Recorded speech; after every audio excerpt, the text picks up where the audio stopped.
Yeah, no, it's very eye-opening, and I know the focus is on Jon Gruden, but I think there's a bigger problem in the NFL. You got to start at the top. This kind of toxic culture where you kind of feel comfortable talking in that manner of, insulting people and not having respect for people for being different.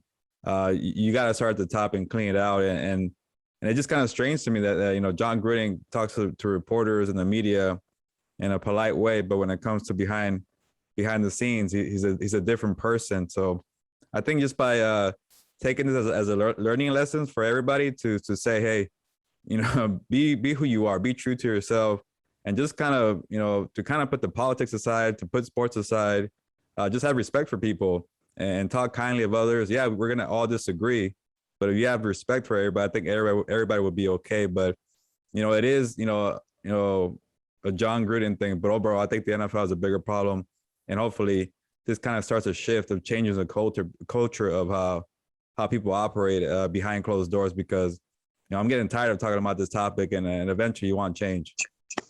I imagine this is frustrating because the NFL, like you said, says one thing and then does another. I don't know.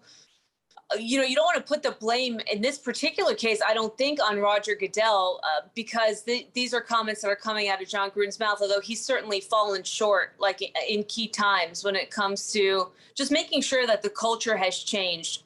How surprising was this, given everything that we've seen, just to have another story come out that reinforces the fact that, that figureheads in this league are always saying one thing, and then they all get together behind closed doors and they say another.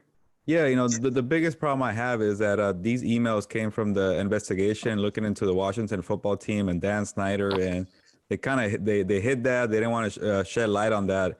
But when it came to Jon Gruden, they had no problem with that. So I don't understand why don't we just kind of release all the emails and kind of start to shake up there and kind of get rid of this kind of, like I mentioned, toxic culture where people who are making the calls or calling the shots are comfortable speaking in this manner. But it's a little surprising because it is Jon Gruden, who's kind of a celebrity from being in the Monday Night Football booth, and we all know him as Chucky. So for him to kind of do that, it's a little surprising. But at the same time, you're thinking, it's always been decades of people saying football is a man sport, and they're always thinking kind of in that weird, way where you're thinking, we always got to be the old school way, and you can't change things. Well, it's time to create change. It's okay to talk about mental health and how to fix the concussions in football. It's not about being who's the toughest. So I get that Gruden's frustrated with the changes, but to make football survive, you got to have a change. You have to create